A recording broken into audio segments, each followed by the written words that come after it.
할렐루야. 오늘 선포되는 말씀 가운데 하늘의 놀라운 비밀을 깨닫고 한 주간을 살아갈 영적 힘을 공급받는 시간 되실 수 있기를 바랍니다. 사람하고 동물이 차이가 많이 있겠지만 저는 가장 큰 차이를 하나 꼽으라면 미래에 대한 희망과 소망이라고 저는 봅니다. 동물에게는 내일 내가 무엇을 먹을고, 내일 내가 어떻게 살고, 내일 보다 나은 삶을 위해 오늘 내가 어떻게 살고, 그런 고민 없을 것 같아요. 근데 사람은 늘 미래에 대한 염려와 걱정도 있지만 늘 기대와 바람이 있습니다. 우리가 생각하는 미래는 지금보다 조금 더 나은 미래, 그리고 좀 더 의미 있는 그런 인생을 살기를 원하지요. 미래가 곧 희망이고 그 희망이 우리의 살 길입니다.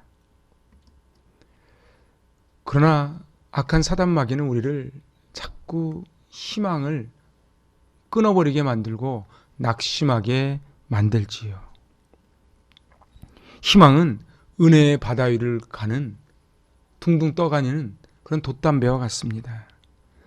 가정도 교회도 희망이 있어야 됩니다. 그런데 이 세상은 핑크빛으로 물을 들이고 달콤해 보이지만 희망이 없어요. 오직 희망은 하나님에게서만 나오는 것을 저희는 믿습니다. 오늘 이 본문은 70년 포로 생활을 다 마치고 돌아온 후에 그 지난 과거를 생각하며 하나님께 감사와 찬송을 올려드리는 내용입니다. 그런데 오늘 이 본문을 가만히 읽다 보면은 어디서 또 한번 본 듯한 그런 구절이 나오지 않습니까? 그것은 바로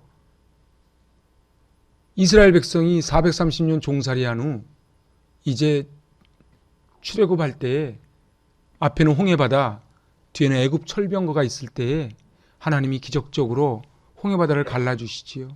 그리고 그것을 건너 나온 후에 부르는 찬양이 바로 출애굽기 15장에 등장합니다.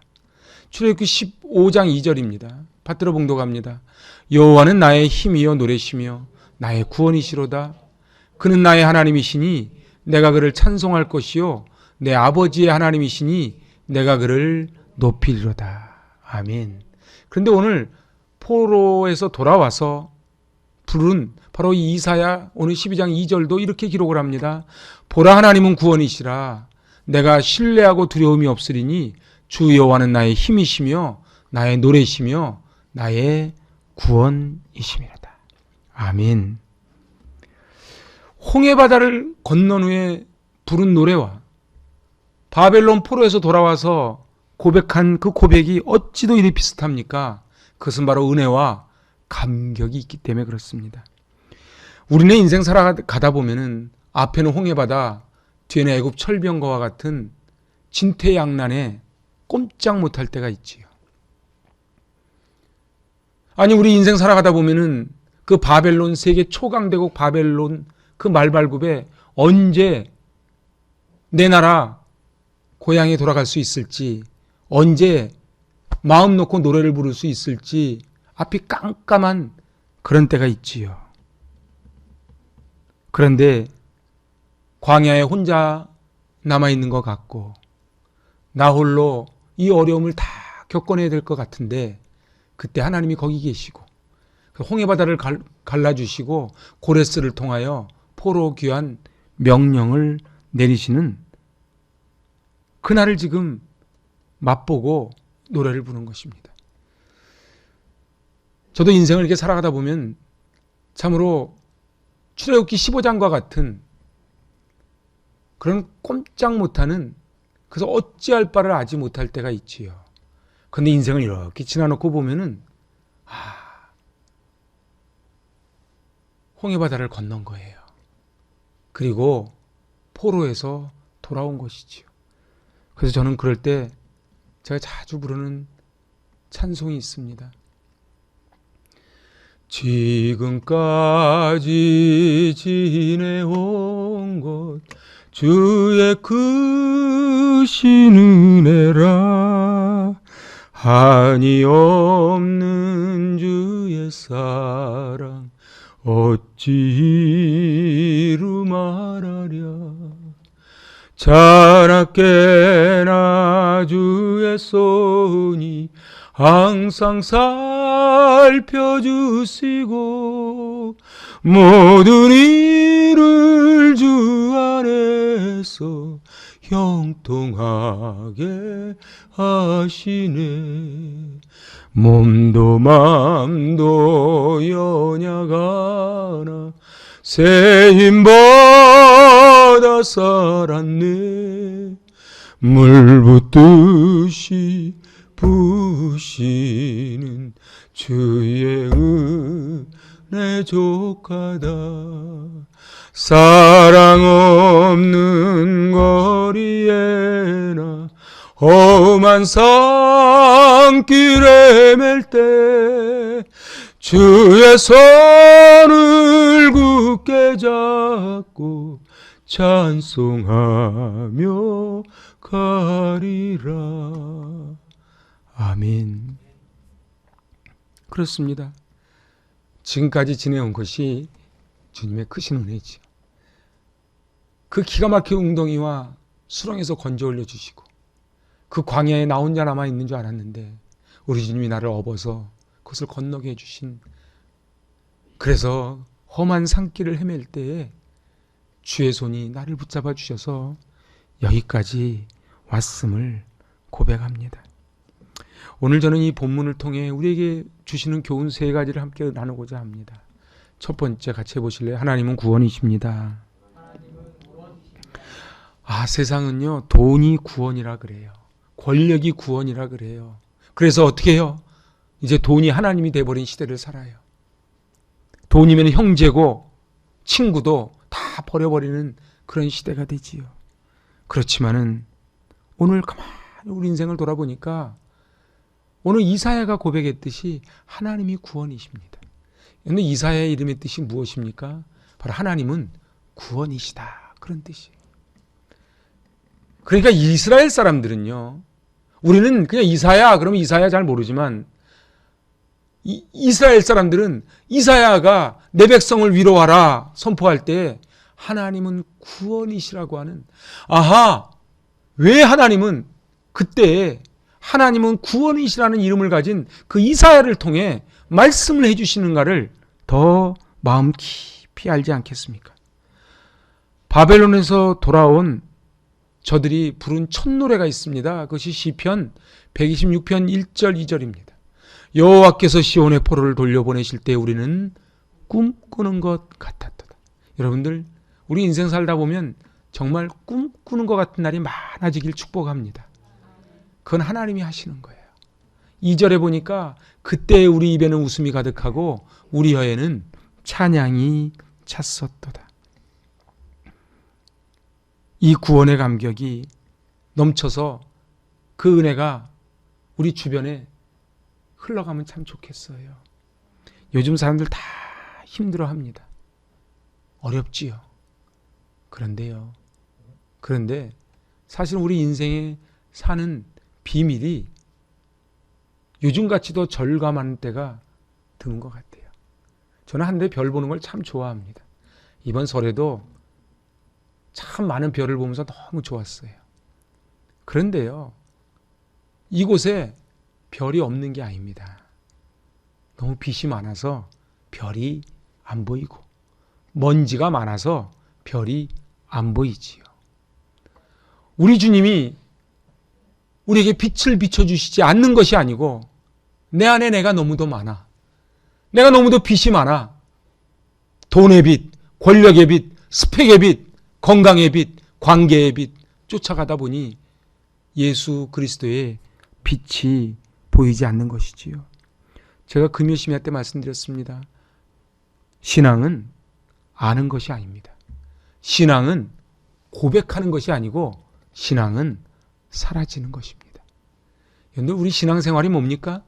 그건 내가 그냥 주일에 한 번씩 교회에 와서 예배드리고 그리고 돌아가서 월화수목금 또 살아가는 게 신앙생활이 아니고요. 예수님이 지신 그 저주의 십자가를 함께 지고 가는 거예요. 그런데 우리는 그럼 꼭 죽을 것 같아. 그런데 그것이 살 길이라는 것이 그게 계시요, 그게 비밀입니다. 우린 늘 삶의 우선순위에서 맛집은 찾아다니고, 그리고 어디 세일을 한다 그러면 쫓아다니지만 정말 하나님의 말씀에 그만큼 갈급해서 살아가는가 한번 돌아보는 것이지요. 하나님은 나의 구원이시라. 이 고백은 주관적인 고백일 뿐만 아니고 격동의 시대를 살아가는 이 시대의 고백이 돼야 될 줄로 믿습니다. 바벨론으로 끌려간 저 이스라엘 백성들, 그 원인이 뭡니까? 도대체 왜 이스라엘은 바벨론의 포로가 되어 70년 동안 삽니까? 그것을 역사학자들은 이스라엘의 문제로, 그리고 바벨론의 강성함으로 풀어가겠지만 성경은 그렇게 풀어가지 않습니다. 성경은 이스라엘의 죄 때문이라고 말씀합니다. 오늘 우리가 당하는 어려움 속에 우리는 우리를 돌아봐야만 합니다. 도대체 이 나라 이 민족의 문제가 무엇인지, 도대체 나는 과연 하나님 앞에 얼만큼 주님의 은혜로 주님을 고백하며 살아가는지, 해답은 여호와께로 돌아가야 됩니다. 여호와께로 돌아가라. 그것이 지금 이 시대에 하나님께서 우리에게 주시는 말씀입니다. 오늘 본문이 우리에게 주시는 교훈 두 번째 같이 읽어볼래요? 하나님은 구원의 우물을 주셨습니다. 이왕 하는 거 크게 합시다. 하나님은 구원의 우물을 주셨습니다. 3절 같이 받들어 봉독합니다. 그러므로 너희가 기쁨으로 구원의 우물들에서 물을 기르리로다. 우물이 뭡니까? 우물은 끊임없이 솟아나는 것이지요. 저는 역사를 좋아해서 이렇게 오래된 지역을 가보는 걸 좋아하는데, 어느 때는 몇백 년 된 우물에 아직도 물이 나오는 것을 봅니다. 어린 시절에 저희 동네에도 우물이 있었지요. 그런데 오늘 성경은 말씀하기를 기쁨으로 구원의 우물들에서 물을 길어라, 이런 어려운 말씀을 합니다. 바로 이것이 예수 그리스도입니다. 예수 그리스도가 영원히 목마르지 않는 바로 생명수라는 것이지요. 그래서 우리 주님이 이렇게 말씀하십니다. 받들어 봉독합니다. 내가 주는 물을 먹는 자는 영원히 목마르지 아니하리니 나의 주는 물은 그 속에서 영생토록 솟아나는 샘물이 되리라. 아멘. 제가 금요 심야 때 말씀드렸던 바로 요한복음 7장입니다. 누구든지 목마르거든 내게로 와서 마시라. 나를 믿는 자는 성경에 이른 것 같이 그 배에서 생수의 강이 흘러나리라. 이 땅은 전부 광야 같은 인생이에요. 약육강식이에요. 생존하기 위해서는 강해야만 하지요. 남을 짓밟아야만이 살아나는 세상입니다. 그런데 오늘 요한복음 7장도 에스겔 47장도 바로 성전에서 물이 흘러나오는데, 그 물이 발목에서 무릎으로, 무릎에서 허리로, 허리에서 헤엄치지 못하는 큰 강을 이룰 때에 사해바다와 같은 그곳에 물고기가 뛰어놀리라. 각종 열매가 맺고 잎사귀는 약재료가 된다고 에스겔 47장은 증언합니다. 오늘 요한복음 7장에서 말씀합니다. 목마른 자는 내게로 와서 마시라. 세상에 주는 물을 마시는 자는 또 목이 마른데 우리 주님의 물을 마시는 자는 그 배에서 생수의 강이, 생명을 살리는 강이 넘쳐나리라. 죽었던 자리에 꽃이 피고 모든 것을 살리는 강이 솟아날 것이라는 것이. 이 세상에는 기뻐할 일이 별로 없습니다. 얼마나 기뻐할 일이 있겠습니까? 그래서 사람들은 기뻐하기 위해서 코미디 프로도 보고 이것도 하고 저것도 하지만, 여행도 사실은 갔다 오면 또 힘들어요. 맛있는 거 먹어도 좀 있으면 또 배고프지요. 그건 돈 많은 사람은 이제 나는 제발 돈 그만할까요? 안 그래요. 사단은 절대 그렇게 멈추게 하지 않습니다. 여러분 지금 열차에 있는 사람한테 가서 물어보세요. 나는 이제 그만인가? 그러지 않아요. 그런데 우리 주님이 주시는 물을 마시는 자는 영원히 목마르지 아니할 거다. 그래서 어떻게 해요? 영생하도록 솟아나는 샘물이 될 것이라. 사랑하는 여러분, 하나님이 그 우물을 준비해 주십니다. 하나님이 그 우물을 준비해 주시고 그 구원의 우물이 바로 축복의 샘입니다. 오늘 예배가 뭡니까? 예배는 그 구원의 우물에 와서 물을 흠뻑 들어 마시고 그래서 그 힘으로 월화수목금토 사는 거예요. 근데 이 물이 얼마 못 가. 그래서 우리 온라인 기도실도 하고 수요 로마서도 하고 금요 심야도 하고 숨쉬는 순간마다 예배드리고 기도하며 우리가 살아가는 것입니다. 사랑하는 여러분, 우리는 하나님의 은혜가 아니면 우리의 양심을 깨우치지를 못합니다. 다윗이 밧세바를 범한 후에 1년이 넘도록 단 한 번도 양심의 가책이 없었어요. 여러분들 다윗이 성경을 몰랐습니까? 하나님을 누구도 사랑했던 다윗이에요. 그런데요, 한번 사단에게 눈이 딱 한 번 씌워지면은 죄의식이 없었어요. 그때 누가 찾아와요? 나단 선지자가 찾아옵니다. 바로 네가 그 죄인이라고 하는 선포를 했을 때에 다윗이 엎드리며 시편 51편을 짓지요. 정한 마음을 창조하시고 정직한 영을 새롭게 하옵소서. 그리고 뭐라 그래요? 성령이여 나를 떠나지 마옵소서. 우리에게는 나단 선지자가 있어야 돼요. 예배가 선포될 때에 나단 선지자의 말씀처럼 선포되기를 축복합니다. 아무리 좋은 물을 갖다 줘도 목이 마르지 않으면 안 마셔요. 그래서 저는 이곳에 나오면서 제 기도를 많이 하고 나왔어요. 하나님, 이곳에 오는 한 분 한 분이 심령이 목마른 갈급한 영혼들이 되게 하여 주시옵소서. 갈급하지 않으면요, 몸만 여기 앉아 있어도 하나님은 안 속아요. 그러니까 안 변하는 거예요. 교회를 10년, 20년 다녀도 안 변해요. 왜요? 내가 생수의 강을 마시지 않거든요. 세상 물만 벌컥벌컥 먹거든요. 그리고 그게 잘 되는 것이냐? 사단은 속이거든요. 근데 인생이 정말 승리하고 성공한 인생이 어떤 인생이겠습니까? 바로 이 땅에서는 다 많은 것을 못 이뤄도 그 생수의 강을 먹고 우물가의 사마리아 여인처럼 내가 예수를 보았다고 외치며 그 사랑을 전하는 인생 아니겠습니까? 교회와 가정이 우물입니다. 그래서 이 교회 안에 이 생수가 넘쳐나야 돼요. 좋은 인테리어, 많은 사람, 많은 예산이 있는 교회가 좋은 교회가 아니고 생수의 강이 넘쳐나는 교회가 좋은 교회인 줄로 믿습니다. 어떤 가정이 좋은 가정입니까? 가정에 좋은 것 들여놓고 그리고 너무 돈이 많아서 교회 올 시간 없고 그렇게 다니는 가정이 좋은 가정이 아니고 그곳에 생수의 강이 넘쳐나는 그 가정이 좋은 가정인 줄로 믿습니다. 그래서 말씀이 우물이에요. 여러분들, 그래서 말씀을요, 시편 119편 105절 주의 말씀은 내 발의 등이요 내 길의 빛이니이다. 이 말씀을 없으면은 빛이 없어요. 그래서 깜깜한 거예요. 그래서 오늘 말씀으로 그런 나단 선지자와 같은 듣기는 거북하지만 하나님의 말씀을 듣고 돌이키는 그 은혜가 있을 때에 우리는 군대에서 사격할 때 크리크 조종하듯이 크리크를 조금씩 조종하면서 나아가는 것입니다.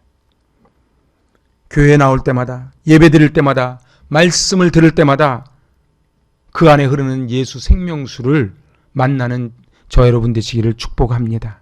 이제 마지막 세 번째입니다. 본문이 우리에게 주시는 교훈 세 번째 시작. 하나님은 두레박을 희망과 구원의 도구로 사용하십니다. 저 어렸을 때 막 그런 노래 많이 불렀어요. 인천 앞바다가 사이다로 변해도 곱부가 없으면 못 마십니다. 뭐 그러면서 막 불렀어요. 여러분들, 그게 굉장히 복음적인 노래예요. 아무리 생명수 물이 많아도요, 두레박이 없으면 못 마시지요. 오늘 중요한 것은 이 두레박은 누가 준비하느냐? 개인이 준비하는 거예요. 오늘 이곳에 성전에 들어올 때 너무 잘하셨습니다. 저는 제가 이렇게 CCTV를 이렇게 보고 있으면요, 한 분 한 분이 쭉 내려오시면은 마치 제비집 찾아오는 분들 같아. 그래서 얼마나 제 마음이 좋은지 몰라. 근데 오는 것도 너무 귀하지만은 와서 올 때 과연 두레박이 있냐 이 말이에요. 두레박이 있냐 이 말이에요. 그냥 몸만 이렇게 오는 거는 물을 길러가질 못해요. 왜냐하면 아무리 좋은 우물물도 두레박이 없으면 건져내질 못합니다. 여러분들 우리 우물 길어보셨는지요? 깊은 우물은요, 밑이 안 보입니다. 그러면 이게 두레박을 쭉 내리지요. 그러면 첨벙 소리가 들려요. 그럼 물을 이렇게 흔들어 가지고 딱 해서 들어 올리는 거예요. 안 보여요. 그런데 뭘 믿어요? 내 무게로. 그리고 밑에 첨벙 소리를 듣고 아, 물이 올라오는구나. 그러고서는 들어 올리는 것이지요. 여긴 조건이 두 조건이 붙어요. 첫째는 두레박이 안 새야 돼요. 펑크가 나 있는 두레박은 아무리 들어 올려도 올리면 다 새버리는 거예요. 나는 교회를 왔어요. 은혜를 받았어요. 막 열심을 냈어요. 길어 올렸는데 예배 끝나고 나갈 때 무슨 말씀을 들었는지도 기억이 안 나. 내 안에 내가 너무도 많아. 근데 별이 많아. 불빛이 많아서 별이 보이지가 않는 거예요. 그 또 하나의 조건이 있어요. 그건 이 줄이 튼실해야 돼요. 그 줄이 뭡니까? 열심과 기도와 섬김과 사랑이에요. 내가 실천하지 않고 예수 그리스도의 삶을 실천하지 않고 그냥 말씀만 받으면은 그것은 얇은 줄에 불과하지요. 올라오다가 끊어져 버리는 거예요. 오늘 성경은 말씀합니다. 3절입니다. 너희가 기쁨으로 구원의 우물들에서 물을 기르리로다. 물을 기를 때 어떻게 기르라고요? 기쁨으로 기르라고요. 우리의 두레박이 희망의 두레박, 소망의 두레박, 기쁨의 두레박이 되시기 바랍니다. 저는 늘 기도하는 내용이 있어요. 또 이곳에 말씀을 준비하고 기도하고 올라온 게 있습니다. 그것은 이 물이 우리 성도들이 그냥 몸으로 오지 말고 좋은 두레박, 구멍나지 않은 두레박, 그리고 튼실한 줄이 있는 두레박으로 와서 기쁨으로 물을 길어서 이걸 벌컥벌컥 먹음으로 월화수목금토 세상적인 가치관이 아닌 하나님의 가치관으로 승리하게 해달라고 제가 기도하지요. 이제 말씀을 마치려 합니다. 죽어가는 교회인지 살아있는 교회인지, 죽어가는 가정인지 살아있는 가정인지, 죽어가는 성도인지 살아있는 성도인지를 구별하는 여러 기준이 있지만 가장 뚜렷이 나타나는 바로미터가 하나 있습니다. 그것이 무엇입니까? 그것은 바로 찬송입니다. 6절 같이 읽어봅니다. 시온의 주민아 소리를 높여서 노래하여라. 너희 가운데 계시는 이스라엘의 거룩하신 분은 참으로 위대하시다. 소리 높여 노래하여라. 찰리 와론니 바로 기쁨으로 인하여 소리치다 매우 즐거워하다 그런 뜻입니다. 어제 제가 말씀 준비를 막 하고 있는데 우리 아이들이 와서 막 제 책상 앞에서 이렇게 재롱 피우고 떠들고 막 그래요. 그 엄마는 그러지요. 목사님 설교 준비하시는데 조용히 하고 나가라고. 저는 그러지 않아요. 저는 그 소리가 얼마나 아름다운 소리인지 몰라요.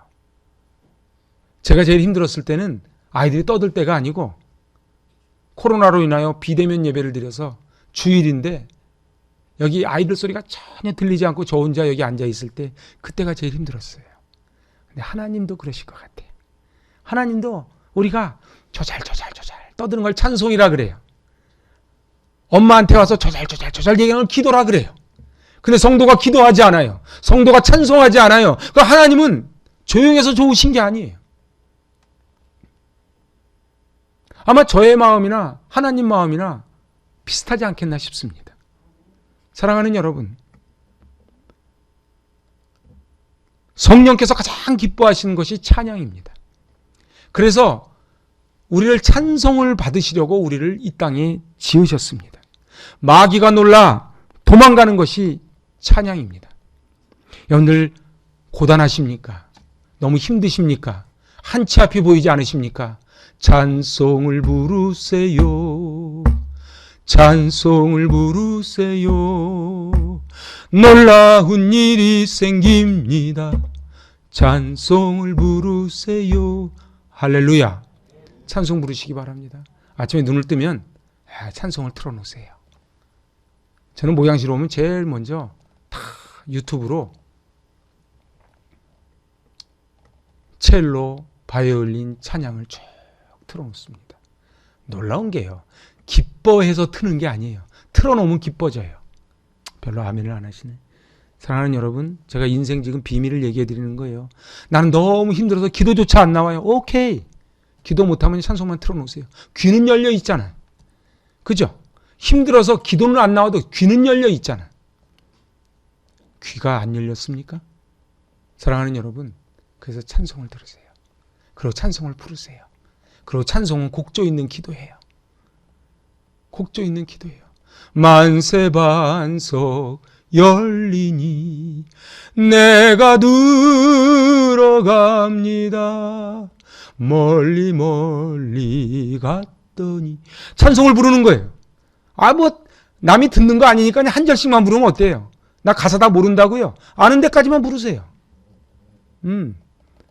사랑하는 여러분, 저도 오늘 아침에 일어나서 찬송을 다 얼마나 좋은지 몰라. 합창단이 저를 위해서 찬송을 불러줘. 그 찬송을 들으면서 하루를 시작을 하는 거예요. 오늘 제가 이제 말씀을 마칩니다. 하나님은 구원이시오. 하나님은 찬송이시라. 오늘 사단 마귀는 우리를 자꾸 찬송을 못하게 해요. 그리고 하나님을 모르게 만들어요. 하나님 없이도 살게 만들어요. 저는 이 코로나19 시대 때 하나님이 주시는 메시지가 있다고 봅니다. 미세먼지 몇 그러면은 우리는 눈에 보이지 않지만 몇이라 그러니까 우린 다 조심하는 거예요. 코로나 바이러스 눈으로 본 사람이 있습니까? 없지만 바이러스가 있다니까 마스크 끼고 조심하는 거예요. 오늘 하나님이 예배를 통하여 말씀을 주시는 거예요. 예배를 통하여 나단 선지자처럼 말씀해 주시는 거예요. 그리고 주의 말씀은 내 발의 등이요 내 길의 빛이라. 저는 말씀 안 보고 세상 사는 사람들 보면 얼마나 안타까운지 몰라요. 등불 없이 살아가는 거예요. 소경의 길을 가는 것이지요. 오늘 제가 이제 말씀을 마칩니다. 하나님은 나의 구원이시요 나의 힘이시요 나의 노래라고 고백하시길 바랍니다. 구원받은 성도답게 기쁨으로 노래하시기 바랍니다. 감사하며 이 어려움을 이겨냅시다. 우리 힘들고 어려울 때마다 지금까지 지내온 것 주의 크신 은혜라. 지금까지 지내온 것 주의 크신 은혜라. 그것을 생각할 때에 하나님이 은혜가 아닌 것이 하나도 없는 거예요. 물 붓듯이 부어주시는 주의 은혜에 족하다. 우리 그 은혜로 우리 찬송하며 한 주 승리하실 수 있기를 바랍니다. 기도합니다. 하나님 아버지.